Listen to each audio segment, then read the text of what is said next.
저와 여러분 한 절씩 나누어서 읽겠습니다. 요한계시록 5장 3절에서 10절. 하늘 위에나 땅 위에나 땅 아래에 능히 그 두루마리를 펴거나 보거나 할 자가 없더라. 그 두루마리를 펴거나 보거나 하기에 합당한 자가 보이지 아니하고 내가 크게 울었더니 장로 중에 한 사람이 내게 말하되 울지 말라. 유대 지파의 사자 다윗의 뿌리가 이겼으니 그 두루마리와 그 7인을 떼시니라 하더라. 내가 또 보니 보좌와 내 생물과 장로들 사이에 한 어린 양이 서 있는데 일찍이 죽임을 당한 것이라. 그에게 7뿔과 7눈이 있으니 이 눈들은 온 땅에 보내심을 받은 하나님의 7영이더라. 그 어린 양이 나와서 보좌에 앉으신 이의 오른손에서 두루마리를 취하시니라. 그 두루마리를 취하심에 내 생물과 24장로들이 그 어린 양 앞에 엎드려 각각 검은고와 향이 가득한 금유제물을 가졌으니 이 향은 성도의 기도들이라. 그들이 새 노래를 불러 이르되 두루마리를 가지시고 그 인봉을 떼기 합당하시도다. 일찍이 죽임을 당하사 각 족속과 방언과 백성과 나라 가운데에서 사람들을 피로 사서 하나님께 드리시고 그들로 우리 하나님 앞에서 나라와 질상들을 삼으셨으니 그들이 땅에서 왕노릇 하리로다 하더라. 아멘. 우리 축복을 한번 합시다. 제가 먼저 축복합니다. 눈길을 헤치고 이곳 예배자로 나오신 여러분 축복합니다. 여러분 옆분을 축복 좀 해주십시오. 따뜻한 말로 이름해 주시고, 옆분에게 인사하셔야 됩니다. 옆분에게. 옆분이 나의 파트너, 신앙의 동지입니다. 의상의 고사님 신랑은 왜 이렇게 떨어져 있어요? 아들이 거기 있어요? 아들이 중간에 끼어 있군요. 오늘의 말씀의 제목은 성도의 기도와 새 노래. 우리는 5장에 접어들면서 지난 주일에 7인으로 봉인된 책이 어떤 근거로 요한은 그 말씀을 쓰고 있는지 구약의 여러 구절을 우리가 실제로 보면서 확인을 했습니다. 요한이 왜 그렇게 슬픔에 처해 있었습니까? 7인으로 봉인된 책은 아무나 열 수 없기 때문에 큰 슬픔에 처해 있습니다. 제가 이런 생각을 해보았습니다. 직장에 가 있었더니 집에 불이 났다라고 하는 소식을 듣습니다. 불이 나게 집에 왔더니 노모와 어린아이가 방 안에 있는데 방에 들어갈 수가 없습니다. 번호키가 있는 건데 사람이 당황이 되니까 자기 집 번호를 열 수가 없습니다. 그때 얼마나 황당하겠습니까? 열고 들어가야지만이 내 사랑하는 부모님과 자녀를 구할 수가 있는데 그때만큼 큰 어려움이 없을 것입니다. 지금 이스라엘 백성들이 당면하고 있는 그런 처지가 아마 이럴 것입니다. 로마 압제 가운데 있었기 때문에 어떻게 하면 이 압제에서 우리가 벗어날 수 있는가? 누군가로부터 위로함을 받아야 되는데 마침 요한이 준 그 편지, 그게 오늘 계시록을 통해 가지고 실질적으로 이스라엘 백성들에게 이 말씀이 증거돼야 되는데 사실 그 번호를 잊어버린 것 같은 애딴 섬에서 도저히 살 수 없는 그런 삶 가운데서 지난번에 우리가 낚싯배 속에서 세 사람이 한 2시간 정도의 사투를 거쳐서 살려놨잖아요. 그때 그들을 살려준 것이 핸드폰이었습니다. 핸드폰. 그러니까 무인도에서 자기를 위치를 이렇게 얘기하고 누가 통화할 수 있는 유일한 게 이제 통신 수단이 핸드폰인데 내 핸드폰은 물에 빠져버렸고 간신히 핸드폰을 건졌더니 저기 다른 사람 핸드폰입니다. 아이고 다행이다라고 핸드폰을 켰는데 보호장치가 되어 있습니다. 이걸 열 수 있는 길이 없습니다. 이걸 열어야지만이 내가 살 수 있는데, 연락을 취해서 살아날 가능성이 있는데, 똑같습니다. 지금 요한이 이걸 봐야 되는데 도대체 이 인봉이 돼가지고 볼 수 없는 상황이다라고 하는 것입니다. 그런데 이 인봉을 열 자, 즉 이 말씀을 볼 수 있는 자가 누군가라고 하는 것을 얘기를 해주는데, 어떤 사람이냐 그러면은 힘센 천사가 자기에게 준 두루마기, 그것에 대하여 큰 기대와 희망을 가졌는데 결국 그 비밀을 열 수 있는 그 사람은 오직 한 분이었다라고 하는 것이죠. 한 분. 자, 어떤 분이 이 비밀의 문을 열 수 있을까요? 사람이라고 하게 되면 대부분 다 등 따숩고 배부르면 도와줄 사람을 찾지 않습니다. 굳이 뭐 자기 편안한데 누구한테 도움을 구합니까? 도움을 구할 수 있는 것은 내 상태가 내 스스로 이 길을 극복할 수 없다라고 느껴질 때, 그때서만 다른 사람의 도움을 받습니다. 나뿐만 아니라 모든 사람이 사실 뭐 그렇죠. 근데 지금은 위기 상황입니다. 그래서 도움을 받아야 되는데 누가 도움을 주실 분인가, 즉 누가 이 인을 떼실 분인가 라는 사실이 5절에 기록되어 있습니다. 5절을 한번 보겠습니다. 장로 중에 한 사람이 내게 말하되 울지 말라. 유대지파의 사자 다윗의 뿌리가 이겼으니 그 두루마리와 그 7인을 떼시리라 하더라. 여기에서 인을 떼실 수 있는 분이 어떻게 얘기하고 있냐 그러면 유대지파라고 했습니다. 유대지파. 그리고 다윗의 뿌리라고 하고 있습니다. 유대지파가 누구이며 다윗의 뿌리가 누구인가, 이것을 우리는 창세기 49장을 통해서 확인할 수 있습니다. 그리고 이사야 11장 1절과 10절을 통해 가지고 이 두 구절을 찾아볼 수 있습니다. 유대지파와 다윗의 뿌리.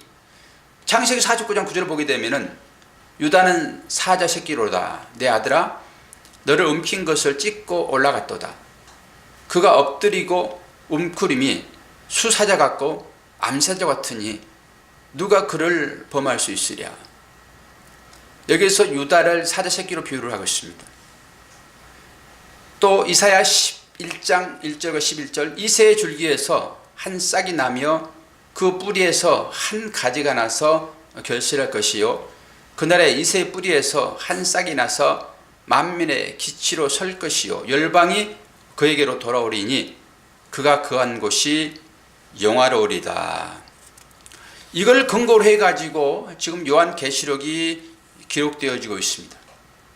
요한이 가지고 있는 그 배경을 통해 가지고 하나님은 계시로 기록하라 이렇게 얘기를 하고 있습니다. 사실 예수님의 모습은 이스라엘이 기대해왔던 메시아로서 적들을 물리치시는, 그리고 심판하시는 다윗 왕과 같은 모습으로 비춰지고 있습니다. 다윗은 이스라엘의 통일왕입니다. 다윗은 왕 중의 왕이라고 얘기를 합니다. 왜? 힘이 있기 때문에 그렇습니다. 그래서 이스라엘을 구원할 자는 다윗과 같은 왕으로 와야 된다라고 하는 것입니다. 이분이 7인을 떼실 수 있다라고 하는 것이죠. 다윗의 뿌리가 되신 예수님께서 메시아의 사역을 통해서 이기셨으므로 바로 그러한 책과 책의 인을 떼시기에 합당한 분이다라고 하는 것입니다. 요한은 이러한 사실을 알고 눈물을 흘리면서 슬펐던 마음을 안심시켰을 것입니다. 아마 그만큼 감동이 컸을 거다라고 하는 사실들이죠. 그런데 반전이 일어납니다. 반전. 우리는 우리의 신앙생활 형태를 세상의 어떤 흐름을 쫓아서 신앙생활하고 싶은 생각이 참 많이 있습니다.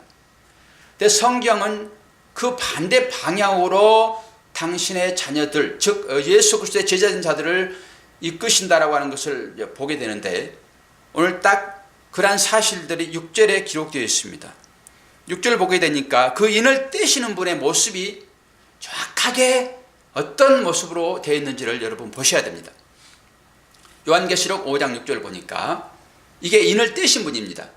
내가 또 보니 보좌와 네 생물과 장로들 사이에 한 어린 양이 서 있는데 일찍이 죽임을 당한 것 같더라. 그에게 7 뿔과 7 눈이 있으니 이 눈들은 온 땅에 보내심을 받은 하나님의 7 영이더라. 여기 일찍 죽임을 당한 어린 양과 같다라고 묘사됩니다. 이 시제, 이 단어의 시제는 현재 완료형입니다. 현재 완료형이라고 하는 것은 예전에 시작됐고 현재 완료됐으며 미래까지 이 상태가 계속 유지된다라고 하는 것입니다.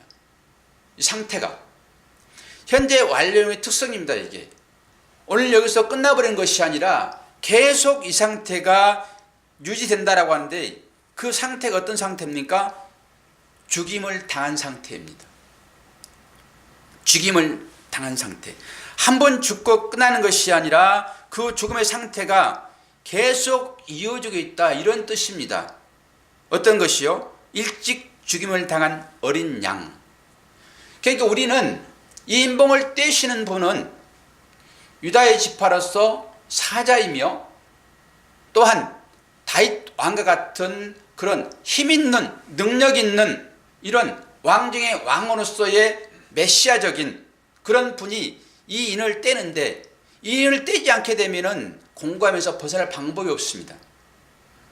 이 비밀의 키를 가진 것처럼, 여러분 마스터키 있잖아요. 마스터키를 갖게 되면 모든 키는 다 열 수 있습니다.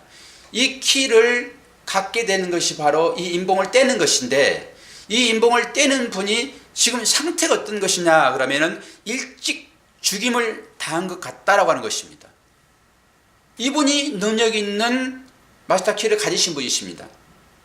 이 상태가 계속 지금 현재 완료됐고 앞으로도 계속 이 죽음의 상태가 지속되어진다라고 하는 것이죠. 우리는 이사야서 53장에 보게 되면은 예수님의 얘기가 잘 나와 있습니다. 그가 찔림은 우리의 허물을 인하며 그가 상함은 우리의 죄악 때문이라. 그가 징계를 받음으로 우리가 평화를 누리고 그가 채찍에 맞음으로 우리가 나음을 얻었도다. 예수 그리스도에 대하여 이사야 53장에 정확하게 기록되어 있습니다. 그분이 바로 오늘 인을 떼실 분이다라고 하는 것이죠. 이것은 출애굽기에 보게 되면은 벌써 이스라엘 백성들이 애굽에서 출발할 때, 나올 때 이 어린 양의 제사를 통해 가지고 이스라엘 백성들이 나오는 거거든요. 이것을 우리는 유월제라 얘기합니다.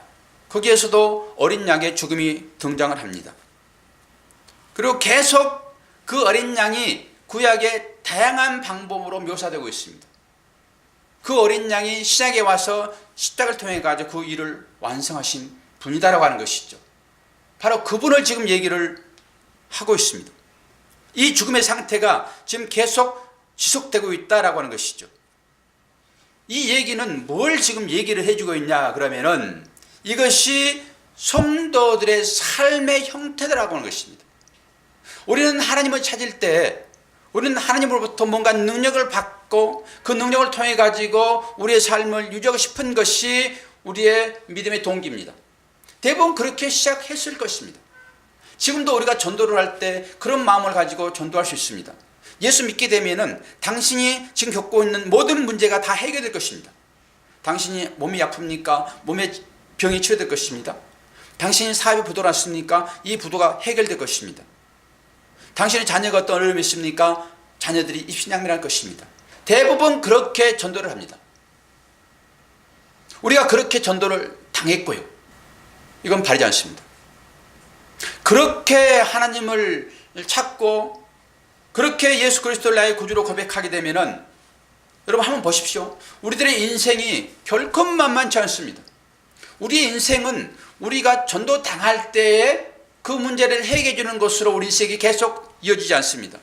우리의 인생이라고 하는 것은 계속 어려움 가운데만 처해 있습니다. 그래서 그 어려움을 이겨내는 것으로 우리가 예수를 찾게 되면은 결국 그들은 팔부능선에서 전부 산을 내려오게 될 것입니다. 결코 그러지 않습니다. 어떤 나의 문제를 해결하기 위하여 여러분이 예수를 다른 사람들에게 전했다 하게 되면은 그 말 듣고 찾아온 사람은 필연코 예수를 떠나게 되어 있습니다. 전도는 결코 그러지 않습니다. 물론 하나님께서 우리의 인생을 책임지시기 때문에 여러 가지 방법으로 인도하시지만은 그 영원한 구원을 받는 자들의 어떤 자기가 해야 할 그 일들은 분명히 있다라고 하는 것입니다. 이것이 책임입니다. 이 책임을 방기하고 나에게 좋은 곳으로만 채워질 것이다라고 신앙을 갖기 시작하게 되면은 결코 그는 끝까지 갈 수가 없습니다. 그 전도를 잘해야 됩니다.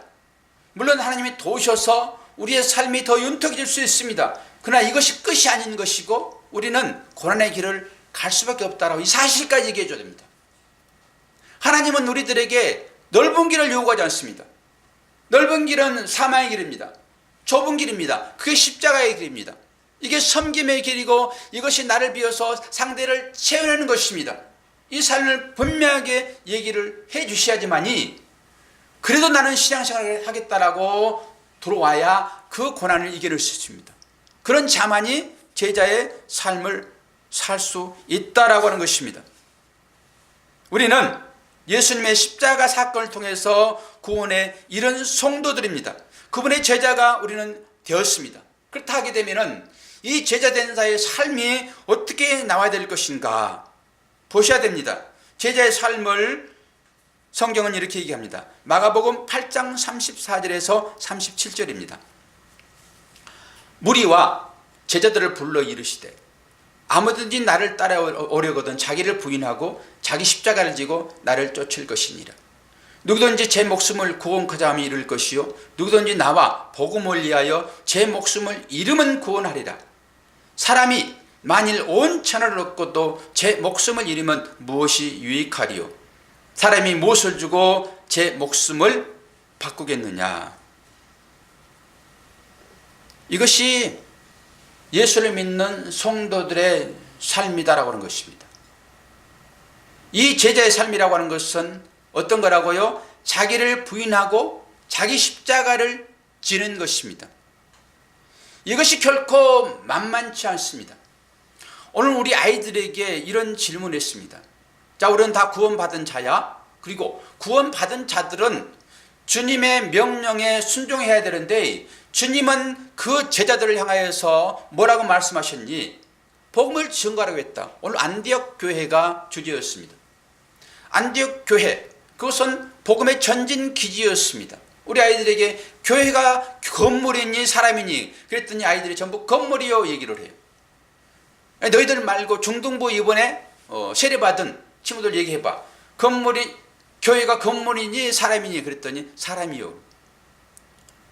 교회는 사람입니다. 이 교회 십자가 달린 이 건물은 예배당인 것이지 이걸 교회라고 하지 않습니다. 편의상 우리는 교회 가자 했을 때 이 건물로 찾아온 것이지 실제적으로 우리가 교회입니다. 그러면 교회된 자들이 해야 할 일은 예수 그리스도를 전하는 것입니다. 이게 마지막 사명입니다. 이 사명을 놓쳐서는 절대 그리스도인의 삶을 살 수 없습니다. 누구든지 자기를 부인하고 제 십자가를 진다라고 하는 것은 바로 복음 전한 자의 삶입니다. 그럼 어떤 것이 복음 전한 자의 삶이지라고 물었습니다. 복음이라고 하는 것은 입으로 먼저 증거합니다. 예수는 그리스도십니다. 당신이 죄를 회개하지 않으면 구원에 이를 수 없습니다. 당신은 죄인입니다. 회개하십시오. 이게 복음입니다. 이걸 전하는 것입니다. 그런데 복음이라고 하는 것은 두 가지로 증거되어지는데 하나는 입으로 증거하는 것이고 하나는 뭘로 증거하는 것이죠? 삶으로 증거합니다. 그럼 어떻게 하는 것이 삶으로 증거하는 거야? 처음에 우리가 예수 믿기 전에는 내 욕심껏 살았습니다. 내가 제일 우선순위였습니다. 남들의 형편에 생각하지 않고 내 형편만 행복하면 이것이 행복이었습니다. 이게 겁나기 전에 우리의 삶입니다. 그러면 이제 겁난 자의 삶이라고 하는 것은 하나님 나라의 삶인데, 하나님의 나라의 삶이라고 하는 것은 자기를 죽여서 이웃을 살리려는 것입니다. 자기 생명을 상대방에 주는 것입니다. 이게 십자가입니다. 이게 하나님 나라의 삶입니다. 그리고 자기를 비워서 상대를 채워주는 것입니다. 이게 하나님 나라의 삶입니다. 그러면 얘들아, 내 친구가 지금 먹을 거 없어가지고 많이 힘들어하는데 너는 지금 빵 한 개를 가지고 있어. 너도 배고파. 너도 이걸 먹지 않으면 너도 힘들 수 있어. 그런데 우리가 이제 배웠잖아. 성도라고 하는 사실들은 다른 사람들에게 자기의 사랑을 나눠주는 것인데 어떻게 할 거야? 그랬더니 뭐 여러 얘기를 하죠. 정확하게 50% 잘라서 줘야 됩니다. 이렇게. 자기도 50% 먹고 상대도 50% 주는 게 복음 전하는 거라 얘기합니다. 맞습니다. 옛날에는 나 혼자 먹어야 됐습니다. 상대의 배고픔은 상관하지 아니하고 나만 먹었습니다. 내 배부르면 그것이 행복이었습니다. 그런 다음에 상대를 돌아봤습니다. 우리 그런 농담 섞인 얘기 가끔 하잖아요. 실컷 먹고 났더니 이제 보이기 시작하네. 많이 드셨습니까? 대부분 여기에 머무릅니다. 복음이라고 하는 이 사실들은 내가 삶을 통해 가지고 그리스도가 증거되어야 되는데, 물론 50% 주는 것도 이것이 사랑이라 할 수 있지만은 하나님은 뭘까지 요구하냐 그러면은 내가 전부를 주라고 합니다. 이 아이들이 이해를 하겠습니까? 이런 부분을. 아니 그래도 내가 원래는 이걸 다 먹었어야 되는데 50%만 준 것도 이게 큰 사랑 아니니까 이것이 꼭 나의 삶을 통해 가지고 그리스도 증거하는 삶이 아니에요 목사님? 맞다. 너희들은 최소한 그러면은 그것까지만 해라. 그러나 진짜 복음이라고 하는 것은 이것을 다 주는 것이다. 나 이걸 어른들한테 오늘 설교하려고 준비했던 것인데 너희들과 얘기하면서 이게 미리 나왔지만은 내가 어른들한테는 이거 요구할 것이다. 여러분은 여러분이 지금 쥐고 있는 것 여러분만 숨어서 먹습니까? 안 그러면은 50% 잘라주고 있습니까? 안 그러면 70% 잘라주고 있습니까? 안 그러면 30%만 잘라주고 있습니까? 여러분 스스로 한번 자신을 살펴보시기 바랍니다.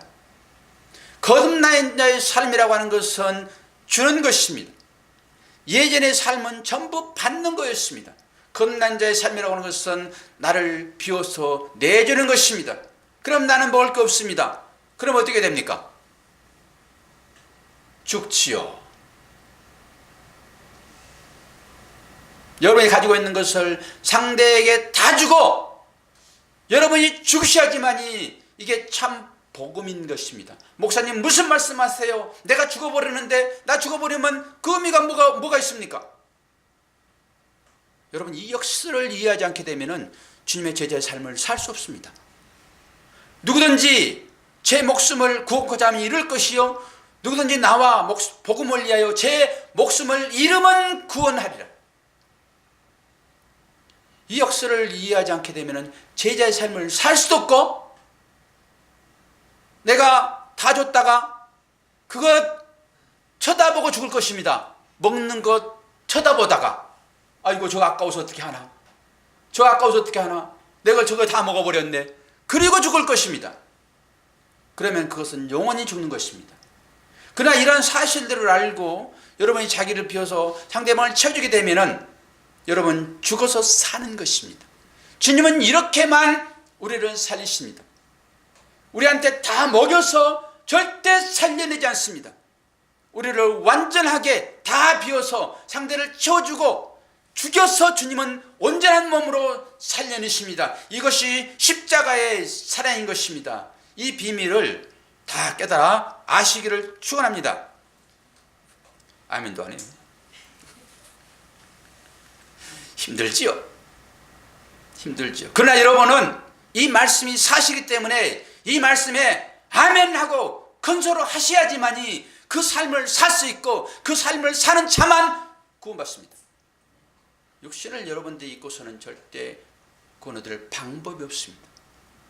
이 사실을 명심을 하시기 바랍니다.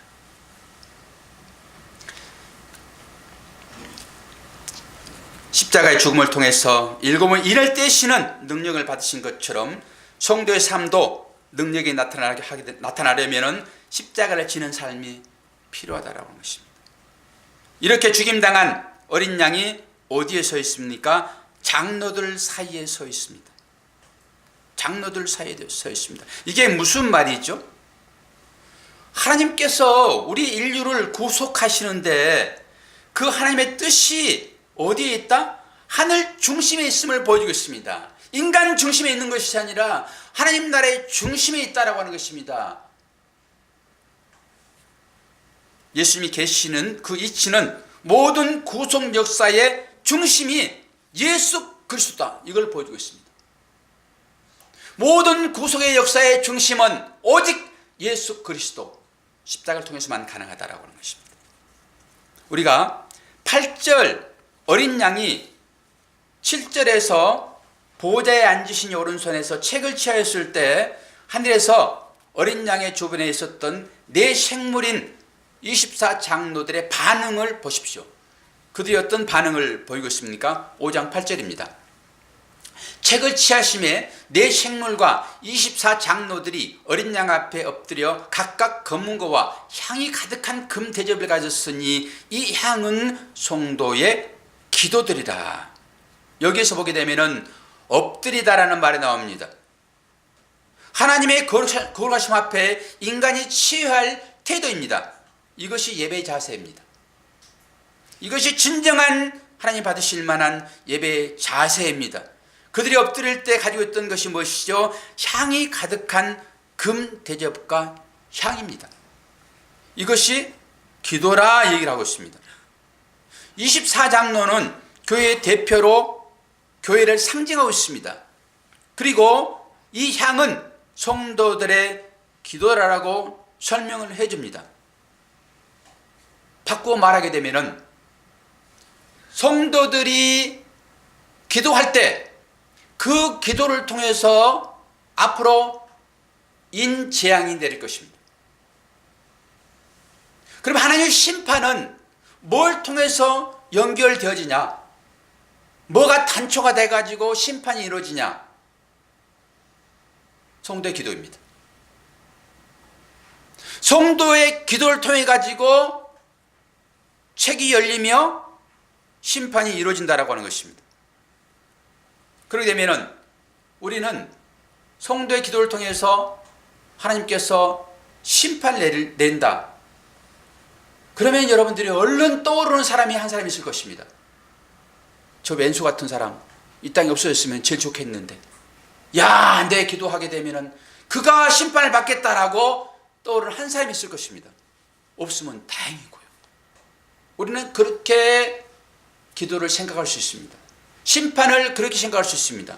그러나 장로들이 하는 그 기도가, 성도들이 하는 그 기도가 내 원수 갚아주세요 이런 기도라고 하게 되면은 그 기도가 참다운 기도가 되겠습니까? 그게 어떻게 향기나는 기도가 되겠습니까? 오히려 구린내 나는 기도이죠. 여러분이 마음으로 품고 있는데 밖으로 나오지 않았다 해가지고 이것이 죄가 아니다라고 할 수 없습니다. 여러분, 똥은 더럽죠? 똥 안 더러워요? 똥은 더러워요. 그런데 그 똥이 내 몸에 들어 있습니다. 조금 그 막 사이로 나오고 안 나오고 차이일 따름입니다. 나오면 더럽고 안 나오니까 안 보이니까 깨끗합니까? 똥이? 죄도 마찬가지입니다. 죄라고 하는 것이 꼭 저질러져야지만이 결과로 뭔가 나타나야지만이 죄입니까? 아니요. 그래서 주님이 말씀하시는 것입니다.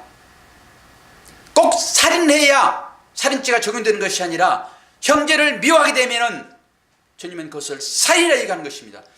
제가 어떻게 설명해야 이게 바르게 이해가 될까 했을 때 제가 똥을 생각해 봤습니다. 내 마음에 지금 똥이 얼마나 들은지 아십니까? 나오면 더럽고 안 나오면 깨끗합니까? 죄가 똑같습니다. 여러분의 생각이 결실로 나아져야지만이, 열매로 드러나야지만이 그 죄다. 이것은 세상적인 법정에서나 얘기할 일입니다. 하나님은 생각까지도 감찰하신 분이십니다. 여러분 어떤 생각을 가지고 있느냐에 따라서 이것이 죄를 짓고 안 짓고 된다라고 하는 것이죠. 기도라고 하는 것은 이렇게 중요합니다. 요즘 저희들이 에스겔서를 새벽 시간에 보고 있는데 에스겔서의 36장에 보니까 똑같은 말이 그대로 나오고 있습니다. 말씀 한 구절 띄워드립니다. 에스겔서 36장 전체를 한번 여러분 집에 가서 한번 보시기를 바랍니다. 저는 너무 길어가지고 많이 잘랐는데 그래도 이 정도는 봐야지만이 문맥을 볼 수가 있습니다. 30절부터 37절까지 또 나무의 실과와 밭의 소산을 풍성케 하여 너희로 하여금 기근의 욕을 열국에게 받지 않게 하리니 그때 너희가 너희 악한 길과 너희 불선한 행위를 기억하고 너희 모든 죄악과 가증한 일을 인하여 스스로 밉게 보이라. 나 주 여호와가 말하노라. 내가 너희를 모든 죄악에서 정결케 하는 날에 성읍들의 사람이 거접하게 되며 황폐한 것이 건축되게 할 것인즉 저는 지나가는 자의 눈이 황무하게 보이던 그 황무한 땅이 장차 기경이 될지라. 사람이 이르기를 이 땅이 황무하더니 이제는 에덴 동산같이 되었고 황량하고 적막하고 무너진 성읍들의 성벽과 거민이 있다 하리니 너희 사면에 남은 이방 사람이 다 여호와가 무너진 곳을 건축하며 황무한 자리에 심은 줄 아니라. 나 여호와가 말하였느니라 이루리라. 나 주 여호와가 말하노라. 그래도 이스라엘 족속이 이와 같이 자기들에게 이루어 주기를 내게 구하여야 할지라. 내가 그들의 인수로 양떼같이 많아지게 하되. 여기에는요 우리의 심령을 물로 정결한 물로 맑게 씻어주며 쭉 복에 대한 기록이 쭉 나와 있습니다. 엄청나게 고난 당해가지고 이스라엘 백성들이 이제 돌아왔을 때 하나님이 어떻게 해주겠다? 이렇게 해주겠다라고 하는 것입니다. 황무한 곳이 기경이 되어지고 성벽이 증축되어지며 많은 사람들이 있게 할 것이다. 복을 줄 것이다. 그러나 뭐 하라고요? 구하여야 할지라. 여러분 기도도 하지 아니하고 그냥 하나님께 주실 것이다. 꿈도 꾸지 마시기를 바랍니다. 여러분이 뭘 받기를 원하십니까? 어떻게 사시기를 원하십니까? 기도하지 않으면 여러분 안 된다라고 하는 것입니다. 기도가 이렇게 중요합니다. 여러분 기도하지 않고는 이루어진 게 한 개도 없다고 생각하십시오. 혹시나 뭔가 이루어졌으면 하나님 어떻게 기도도 않는데 나에게 하나님이 이렇게 찾아오셔서 이루어주실까? 그건 기도하라고 하는 것입니다. 기도하지 않았던 이루어졌다라고 하는 것은 하나님께서 기도해라라고 하는 무서운 사인인 것이지 이걸 나를 촉구한 것이라 여러분 생각하지 마십시오. 여러분 기도하십시오. 오늘 에스겔서를 통해서도 말씀하셨고 성도들의 그 기도가 믿지 않는 자들을 심판하는 그 도구가 되었다고요. 기도할 때 하나님이 인을 통해서 심판하십니다. 그러나 그 심판이라고 하는 것은 어떻다고요? 믿는 자들에게는 구원의 기회인 것입니다. 믿지 않는 자들에게만 이 심판이 무섭게 여겨질 것이다 라고 하는 것이죠. 어린 양이 죽음을 통해서 가져온 결과가 어떤 것입니까? 오늘 말씀 보니까 모든 족속과 방언과 백성과 나라로부터 사람들을 사셨다 그렇게 얘기를 합니다. 이 말은 요한계시록에 7번 나옵니다. 완벽하게 7이라는 숫자를 쓰고 있습니다. 뭐라고요? 모든 족속과 방언과 백성과 나라로부터 사람들을 사셨다. 곧 구원했다 이런 것입니다. 하나님의 택한 자들을 이런 방법을 통해서 구원했다라고 하는 거예요. 이게 어린 양의 죽음이 가져온 결과입니다. 그러니까 우리가 죽지 않고서는 절대 옆 사람을 구원할 방법이 없습니다. 여러분 생각해 보십시오. 하나님은 능력자이시잖아요. 그러면 그분이 무에서 유를 창조하신 그분이 굳이 왜 십자가라는 이 죽음을 통해 가지고 인간을 구원하시냐고요. 그냥 죄 없어져라 그러면 죄 없어지는 거 아닙니까? 하나님 능력으로 보게 되면. 그런데 굳이 그런 방법을 택하지 아니하시고 자기 아들을 죽이시냐고요. 그러니까 생명이라고 하는 것은 죽음을 통해서만 나오는 것입니다. 우리 부모들이 자녀를 낳을 때 거의 어머니가 죽잖아요. 그 고난을 겪습니다. 그러니까 이 고난을 겪은 자만 생명의 가치를 알게 되어 있습니다. 그래서 주님이 죽으시는 것입니다. 생명은 이렇게 탄생하는 거야. 이 육신의 생명을 탄생케 해가지고 그걸 경험하게 하신 것은 사람이 떡으로만 사는 것이 아니라 하나님 입으로 나오는 말씀으로 사느니라, 이걸 이루게 하는 것입니다. 단순히 출생이 아니라고요. 하나님께서 하나님의 자녀들을, 택한 자녀들을 구원하는 것을 비유해서 얘기를 하고 있습니다. 생명이라고 하는 것은 한 사람이 죽어서만 나오는 것입니다. 엄마가 아이를 가졌을 때 엄마 입맛은 다 바뀌잖아요. 누구로 인해서? 그 태중의 아이로 인해 가지고 다 빼앗기는 것입니다. 모든 영양분이 다 아이에게 들어갑니다. 그리고 아이가 나옵니다.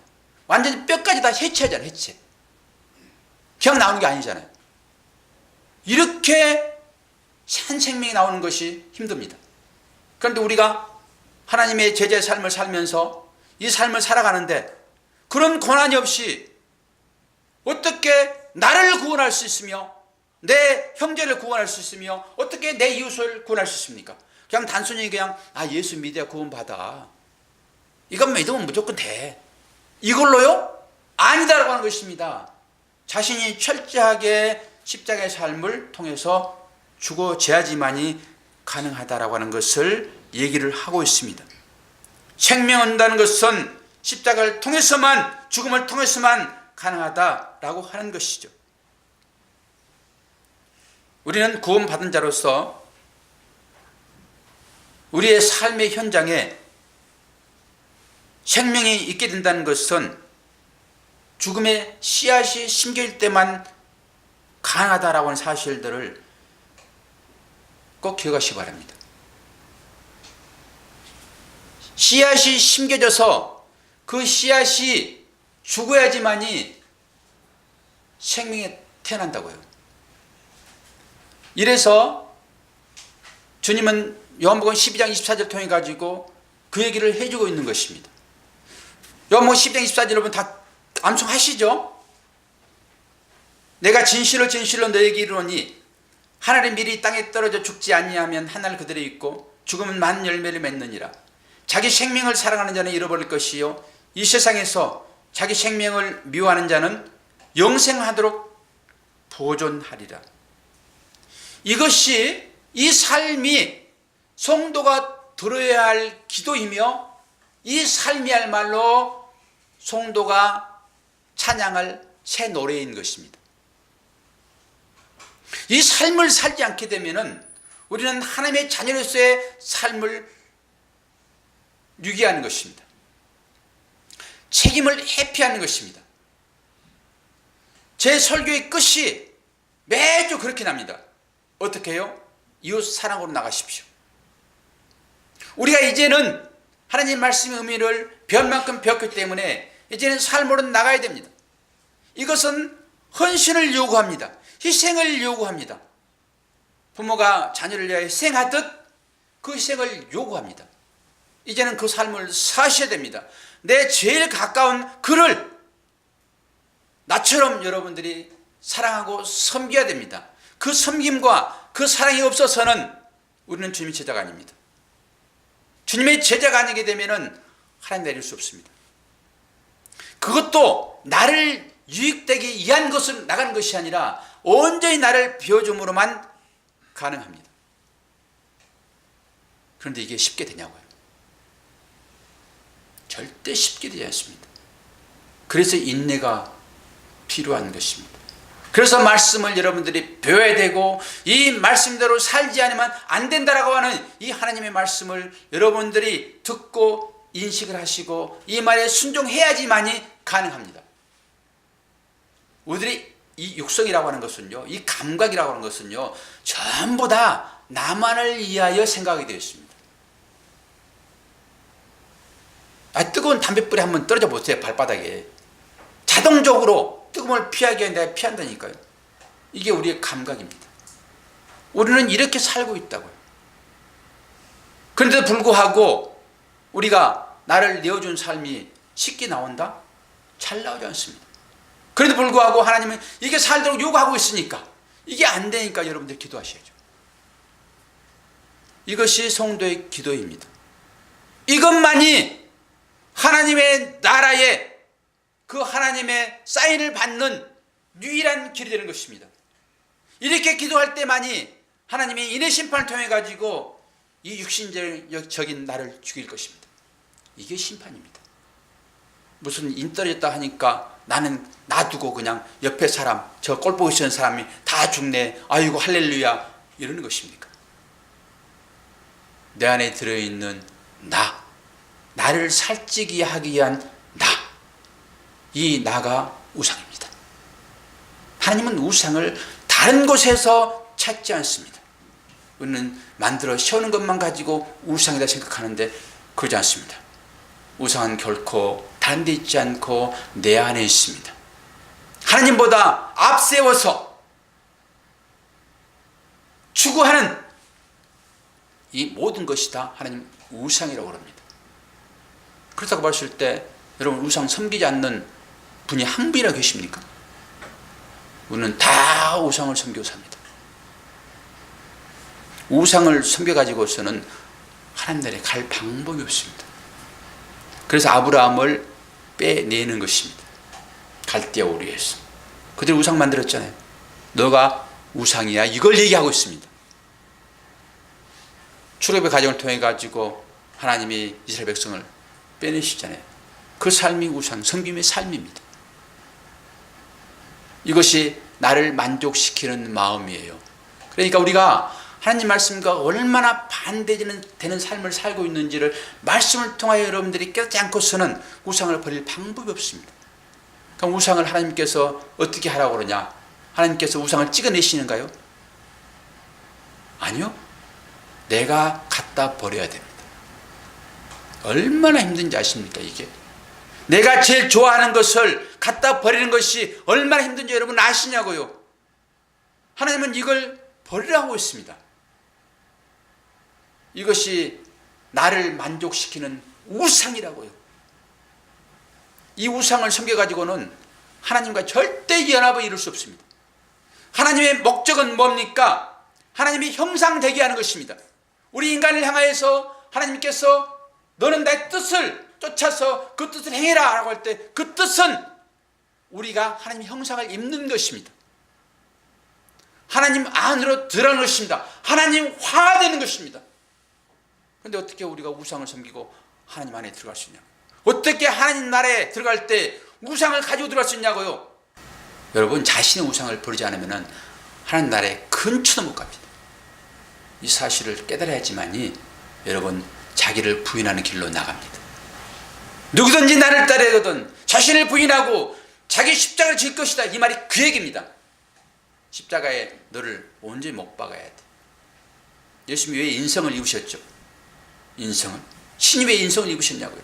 인성은 다 그렇다라고 하는 것입니다. 이걸 못 박지 않게 되면은 하나님 나라에 이룰 수 없습니다. 이 십자가의 삶이 성도가 드려야 할 기도이며 새 노래입니다. 뭐가 기도이고 뭐가 새 노래인지 여러분들이 그냥 편안하게 살고 그러면 그것을 흥얼흥얼 나오는 것이 이것이 새 노래를 생각하지 마십시오. 십자가를 부르고 그 삶을 살아내는 것, 그것이 결과적으로 나올 때는 나를 비워서 상대를 채워주는 이 아픔의 삶을 사셔야 됩니다. 나만 만족하는 것이 아니라 형제를 사랑하는 것을. 여러분 모두가 참으로 형제를 사랑하는 그 삶을 사시기를 간절하게 축원합니다. 기도하겠습니다. 아버지 하나님,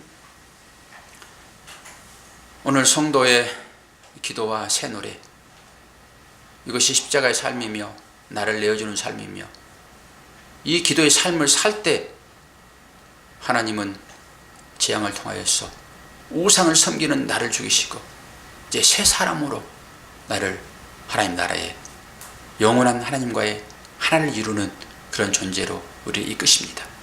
이러한 비밀들이 깨닫지 알기로 원합니다. 우리가 교회라고 하는데 이 교회에게 주시는 하나님 말씀은 귀에 있는 성령이 교회들에게 하신 말씀을 들을지어다. 주님 밝히 보여주시어서 이 말씀을 깨닫게 하시고 이 말씀대로 살아가는 은혜가 있도록 도와주시옵소서. 예수 그리스도 이름으로 기도하옵나이다. 아멘.